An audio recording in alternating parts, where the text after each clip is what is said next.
ఈ హేమకాంత్ రెడ్డి దొంగ, మధు దొంగ, ఇంకో వీళ్ళ ఇద్దరితో పాటు వెనక నుండి ఒక హోదా, ఒక టికెట్ కోసం ఆశిస్తున్నా.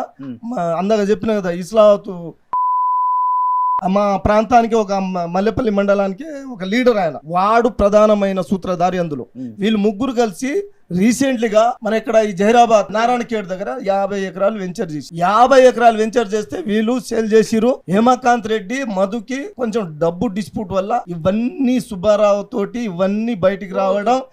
ఆ చనువుగా ఉన్నారు, అప్పుడు గతంలో చనువుగా ఉన్నారు సార్, ఒక్క నిమిషం, చనువుగా ఉన్నారు. ఎవరెవరు? మధు, హేమకాంత్ రెడ్డి. మధు ఏం చేసిండు? హేమకాంత్ రెడ్డి కొంచెం సార్ అనే పిలుస్తాడు. మధు ఏం చేసిండంటే, మా ప్రాంతానికి ఈవెంట్కి వచ్చినప్పుడు మంగళితోటి నాకు చాలా రిలేషన్ ఉంది, వాళ్ళ చెల్లెని పెళ్లి చేసుకుంటున్నా, లేకుంటే వాళ్ళ తమ్ముడిని నేను నా ఫ్రెండ్ అని బాగా బిల్డప్ కొట్టిండు.